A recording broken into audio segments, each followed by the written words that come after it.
কক্সবাজারে চলছে এনসিপির জুলাই পদযাত্রা।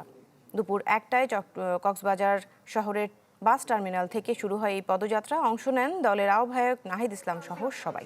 পদযাত্রাটি পাবলিক লাইব্রেরিতে গিয়ে পথসভায় শেষ হবে।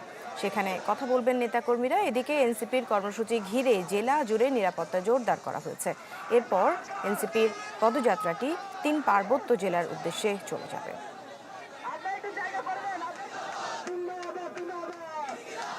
কক্সবাজার থেকে এই মুহূর্তে আজিম নিহাদ আমাদের সাথে যুক্ত হচ্ছেন।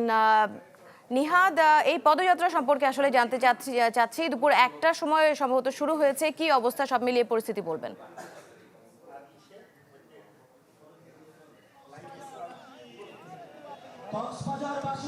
কক্সবাজারের যে জুলাই পদযাত্রা সেটি দুপুর 1টা নাগাদ কক্সবাজার শহরের বাস টার্মিনাল এলাকা থেকে মূলত শুরু হয় এবং এই পদযাত্রাটি প্রধান সড়ক অতিক্রম করে বর্তমানে কক্সবাজারের যে পাবলিক লাইব্রেরি ময়দান রয়েছে সেখানে এসে মিলিত হয়েছে। এবং এখানে আমরা দেখতে পাচ্ছি যে এনসিপির অর্থাৎ জাতীয় নাগরিক পার্টির আহ্বায়ক নাহিদ ইসলাম রয়েছেন এবং জাতীয় নাগরিক পার্টির ডাক্তার তাজনিম জারা, হাসান আবদুল্লাহ সহ গুরুত্বপূর্ণ সকল কেন্দ্রীয় নেতারা রয়েছেন।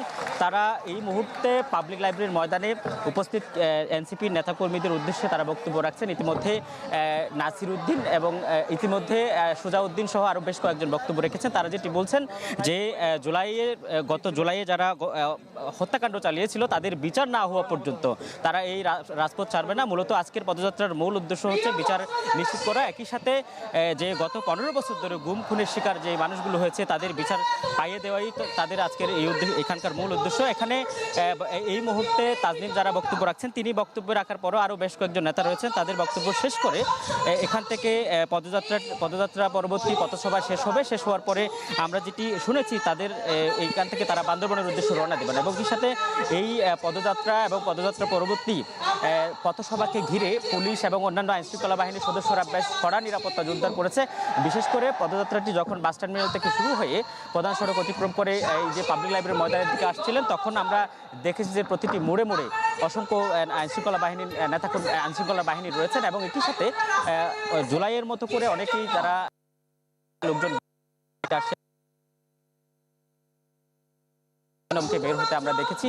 অর্থাৎ তাদের এই সফরকে ঘিরে কক্সবাজারে এনসিপির যে রাজনীতি সেখানে একটা নতুন করে আবহ তৈরি হচ্ছে এবং তারা বিভিন্ন নেতাকর্মী যারা বক্তব্য রাখছেন তারা যেটি বলছেন যে নতুন করে আসলে এই বাংলাদেশে কাউকে দখলদারিত্ব করতে দেবেন না এবং একটি সমতার বাংলাদেশ গড়ার জন্য তাদের যে সংগ্রাম সেটি যতক্ষণ না পর্যন্ত শেষ হচ্ছে ততক্ষণ না পর্যন্ত তারা এই রাজপথে থাকবেন। এবং আমরা এখন পর্যন্ত তাদের সাথে কথা বলে যেটি জেনেছি, বেশ কয়েকশো নেতাকর্মী কক্সবাজারের বিভিন্ন জায়গা থেকে তারা বিভিন্ন উপজেলা থেকে তারা এখানে উপস্থিত হয়েছেন এবং এটি আগামী 10 থেকে 20 মিনিটের মধ্যে মূলত পথসভাটি শেষ হবে।